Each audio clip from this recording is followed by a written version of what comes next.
Hello, this is a shortish lesson on indices. It is aimed at students who are doing higher level, so that is up to a grade A star, or a grade 9 in England. So as a little bit of a reminder, let's think about what indices actually are and powers. And what I'm going to do is I'm going to give you some examples of ones that have been used in exams, and how, if we can break down every little step of the power, so whether it's negative, whether it's a fraction, whether it, any number, how we can do that step by step to help make it a lot easier. So let's have a think about, well, what's 2 to the power of 3? Well, I know some will say, well, it's 8. At the minute, I'm not interested in the answer. I'm actually, what does it mean when we cube something? So it's 2 times 2 times 2. So 3 2s multiplied together, which isn't the same as 3 2s, it's 6. Okay, think about what that difference is. 2 to the power 2 is 2 2s multiplied together. 2 to the power of 1 means there's just 1 2, which is 2. So if I were to give you 2 to the power 0, what would you say? How many people will say 0? How many of you will say 1? How many will say -1? Shall we see if we can work it out? So you'll notice there's a bit of a pattern here, yeah? So we went from 2 times 2 times 2. We reduced the power by 1. Mathematically, what are we doing to that end number? Divided by 2, yeah? So going down each row, we're dividing by 2. We're dividing by 1 of this base number, the 2. So again, we're going to keep going, divided by 2. What do you think is going to happen at the next one? Exactly the same, divided by 2. So what's 2 divided by 2? It is 1. Anything to the power of 0 is 1. Always remember that. They always like to throw things like that in exams as well. So it's normally one of these really easy marks. Power 0, 1, 1 mark. Thank you very much. Okay. So what about 2 to the power of -1? Now you might have some knowledge of indices at this point while you're watching this. But what does the to the power of -1 mean? It's not necessarily what you might think it would be. It's not a negative number. The only way it would be a negative number would be if this was negative. Now we've got a positive thing to the power of -1. So notice the powers go down 1 by 1 each time. It's continuing. So what's this step going to be? Divided by 2. Divided by 2. So 1, the previous answer, divided by 2 is a half. And if you'll notice, that minus means we look at the reciprocal, i.e. 1 over. So it's 2, the number at the bottom, denominator, over 1. And we can say that each one of these numbers is raised to the power of 1. So it's 1 to the power of 1 and 2 to the power of 1. The minus just says flip it. So instead of it being 2, it's 1 over 2. What would it be if I had a fraction as my base number? So if I said, say, 2/3 to the power of -1, what would that be? 3 over 2. We just flip it. And here we go again. If you listen to what I said on this one, we've got it's 1 over that number, and each of these numbers is to the power of 1. So here we've got minus, which means 1 over, the reciprocal, and each number will be raised to a power of 2. So therefore, and again, we've got a half divided by 2 gives an answer of 1/4. Now, if I'd have put in that extra step to show you, I would have had 1/2, and then I would have had 1 over 2 squared. I've just put the 4 in there explained. So if we had 2 to the power of -3, what would that be? 1 over 8. So it's 1 over 2 cubed. 2 times 2 times 2 is 8. Okay, so what I'm going to do now is just go through just a quick reminder of some of these basic rules. So something to the power of -1, anything to a power of -1, that's why I put a letter there, because that just means anything to the power of -1 is 1 over 8. If that a is a fraction, it just means we're flipping it. And you can, if you want, if you can prove that. So if that was a fraction, you could say, well, it's still 1 over the fraction. And then think about what this line means. Divide. So it's 1 divided by a fraction. What happens when we divide by a fraction? We multiply by the reciprocal. That's where you get your proof. Okay, have a go with that. See how you get on. Message me if you've got and want to show me anything or ask any questions. So a to the minus 2. Remember from the beginning, it was 1 over a squared. And actually, it's everything squared. Okay, it's just that 1 to the power 2 is still 1. Yeah. Right, a to the power of minus 3 is going to be 1 over a cubed. So what about 3 to the minus 2? Let's just go back again. I'm always say to the power is minus 2. That means it's 1 over, and then that's that thing squared. So let's go back to this one then. 3 to the minus 2. So then just break it down one step at a time. So you've got a negative, which means 1 over. And you've also got to the power of 2. So that means that we've got to square what we've got there. So I've just dealt with the 1 over. Now I've put the square bit in, which means it's basically 1 squared over 3 squared. So it's going to end up with 1 over 9. 1 over 3 squared, which is 1 over 9. Okay. Now some people may just be able to go straight to that. It's just 1 over 3 squared. Take the minus sign out. What have I got? 9. Applying the minus sign means I just need 1 over 9. So how you go about it is entirely up to you. As long as you use the right rules, it's fine. Sometimes you can do them in a slightly different order. Okay, what about 36 to the power of a half?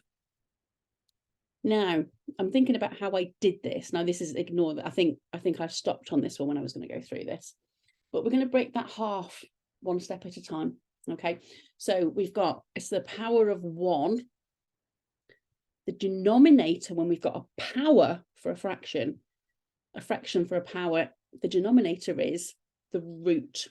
So if you think about, you square something, so you've got something to the power of 2, you're squaring it. If you've got something to the power, to the root of 2, you're taking the square root. So if you've got a root, so you've got a denominator here of, say, 3, that would be a root, which is a cube, so a cube root. Okay, so literally identify all your bits on that you've got in front of you. So that root of 2, so we're taking the square root of 36, which gives an answer of 6. If you can just remember, to the power of a half is a square root. Let's know how you can prove that. It's actually quite a nice, easy proof, to be honest with you. And sometimes you might get asked to show that 36 to the power half is equal to the square root of 36. So have a little think about that. Message me. Okay, I've got another question here, which is 8 to the power of 1/3. So 1, so remember the numerator is our power. The denominator is our root. So it's to the power of 1 cube rooted. So that's where I got that 1/3 from. So the power of 1 root of 3. So a cube root. So the cube root of 8 is what number? Multiplied by itself and itself again gives me 8. That's 2. Really useful, actually, especially if you're doing higher level, is to just think about what these numbers are. So your cube numbers, your square numbers. So I bet you if you saw something of relation to square numbers, you've got to think, well, what are they? 1, 4, 9, 16, 25, 36, 49, etc., etc. Your cube numbers, 1, 3, 1, 2 times 3 is 8. 3 times 3 is 27. Keep going. 64, I think, is the next one. Yeah, so just have a good idea of what those numbers are. We can't often get up to the power of 4, normally without your calculator. Now, obviously, I didn't put all the builds in on here, but we said, well, what's 8 to the power of minus 2 over 3? Now, I don't know whether I did this bit here. No, I didn't put all these in after. Actually, didn't put all these in afterwards. So I'm just going to scroll on that one. So work out 64 to the power of 2/3. quick reminder, it's a fraction. What does the denominator mean? What does the numerator mean? What answer do you get? Okay, I'm going to go through that now. So we're going to break that down 2/3, one step at a time. We've got a power of 2, and we've got a root, a cube root. So we're going to take the cube root of 64, and then we're going to square it. So what's the cube root of 64? What number multiplied by itself and itself again gives 64? It's 4. So then I'm going to square that answer, because remember we've got the root power of 2. 4 times 4 is 16. Okay, easy when you break it down, isn't it? Now, this is probably as hard as they get, to be honest with you, I would say. So here you've got a fraction. Now it's the whole fraction with the power of -3/4. Okay, so it's ideally I'd put brackets around it so you know it's the whole fraction. Okay, so what we've got here, got a negative sign. So that means we take the reciprocal. What's the reciprocal of a fraction? Flip it. So it becomes 81 over 16. Oh, excuse me. And it's still to the power of 3/4. So what that means is we've dealt with the negative sign by flipping it, and we're still raising that to the power of 3/4. Okay. So what does the 3 mean? Power of 3. What does the 4 mean? Root 4. So therefore, you're going to have, I love this, it's all the different things you can apply to functions in PowerPoint. So we've got, it's a root of 4. So what thing multiplied by itself 4 times gives 81 and gives 16? And then when we've done that, we're going to cube it.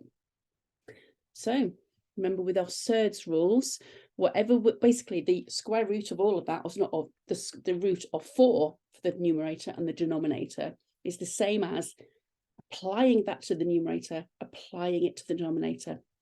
So you'll see on the next one, I've actually split it out into the root, fourth root of 81 and the one of 16. So what times itself, times itself, times itself again. Hopefully I got 4 in when I said that. So that will be 3. And then 2 to the power 4 is 16. So the root of 4 going backwards will be 2. And then remember we've got to cube each one. So we've got 3 cubed, 2 cubed. So we end up with 27 over 8. So again, breaking it down step by step by step. It's not so bad. Okay, so now I'm recording this for a particular student. Don't worry about those. It's just a couple of little reminders really about our indices rules, because it's almost like, how do we multiply numbers? How do we add? How do we subtract? How do we deal with numbers in that are algebra? How do we deal with fractions? How do we deal with decimals? They've all got their own rules. So it doesn't matter where you see an indice, a power, anything. As long as you apply the rules to that type of number in that context, you're onto a winner. Okay, doesn't matter whether those numbers with powers are at the area of something. You might have that this is the length of something. You might have this might be a ratio or something. Doesn't matter. If you see an indice, you apply the rules. So just a quick reminder, if you've got two numbers where the base is the same, they're multiplied together, we add the powers. A good one example of what I do with this with the number is I say, well, a to the power of 2 times a to the power of 3. Expand it out, you've got 5 a's multiplied together, so it's a to the 5, which is 2 plus 3.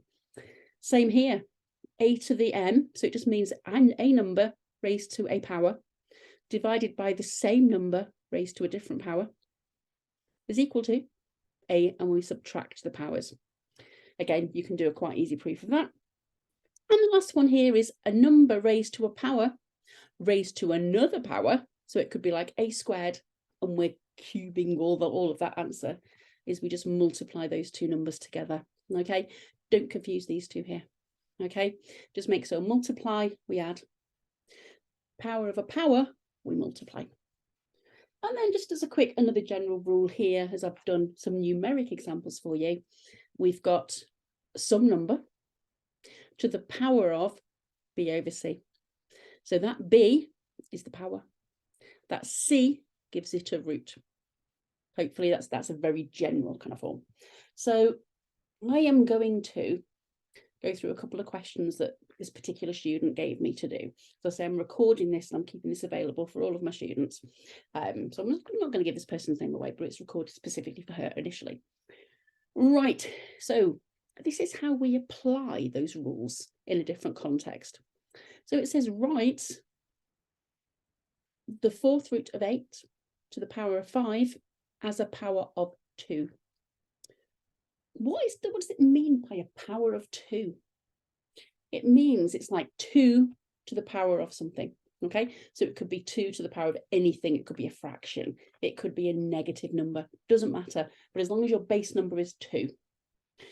So a bit of a hint for something like that is, well, if you've got a number here, which isn't a 2, well, can I rewrite this as a power of 2? Well, what do we know about the number 2? So it's saying, I've just said what's there. So it's 2 to the power of something else. So, well, let's just have a look at these numbers. So we said we've got a root of 4. We've got a power of 5. How do we write that? 5 over 4. Remember, it's our power is 5. The root is 4. So really, we can replace that square root sign, except it's a root to the power of 4th root. I don't actually know how you say that correctly. I can't remember how we say it because we say cube root and square root. Anyway, so really we can say that that is 8 to the power of 5 over 4. It's still not to a power of 2, is it? This is 8. What's another way of writing 8 to the power using a base number of 2? 2 to the power of 3. So therefore we've got 8, so it's 2 to the power of 3 to the power of 5 over 4, because remember that we're replacing this 8, which is to the power of 5 over 4, with 2 to the power of 3. So a power to a power, what do you remember what we do? We bring that back and take it back to the next slide. It's power to a power means we multiply those two together. Okay, so just whiz through that quickly. So therefore we've got 2 to the power of 3 times 5 over 4. If you remember, we're multiplying. If you imagine if you've got a whole number, when we're multiplying fractions, you can imagine that's over 1. So we multiply 3 by 5, 15. 1 by 4, it's 4. So it should be 2 to the power of 15 over 4. One of the things we find in higher level is that you've also got to keep remembering the basics. So how we multiply fractions together. Quite often it's like, oh, I've dealt with these really hard indices, but I've forgotten how to multiply fractions. Keep on top of them. Okay, one more question then now. So obviously I've excluded something in a build here at the moment, so but that's fine. So we've got the cube root of 81 over 3. Show that it can be written as 3 to the 3rd. Now, that does not mean you just stick it in a calculation and say, there you go, because unfortunately the examiner can't see that. So you've got to use mathematical rules to show step by step by step how I can get to that. If you are going to do A-level maths, there's lots of steps like this that show this equals that. Sometimes it can end up being a couple of pages of proof. As you go on further, it could be a few more pages of proof. I used to love them, especially when you knew you got to the answer at the end. Okay, so the first thing is we have 81. Now, we need 3. Always a good idea to keep looking towards when it said can be shown, show that this can be written as that. Keep looking and sort of thinking, right, how can I make what I've got into that? And sometimes it just gives you that little help. So 81 is 3 times 3 times 3 times 3. Again, it's one of those numbers, just kind of learn and recognize them. So that's 3 to the power of 4. So we can replace that 81 with 3 to the power of 4. There you go. So we've still got the cube root. We've still got divided by 3. We've just replaced that with 3 to the power of 4. Okay. Right, so we've got this number here, and we've got a power, and we've got a root. How do we show that again? With a fraction. So we've got a root of 3, power of 4. So that basically means it's 4 over 3.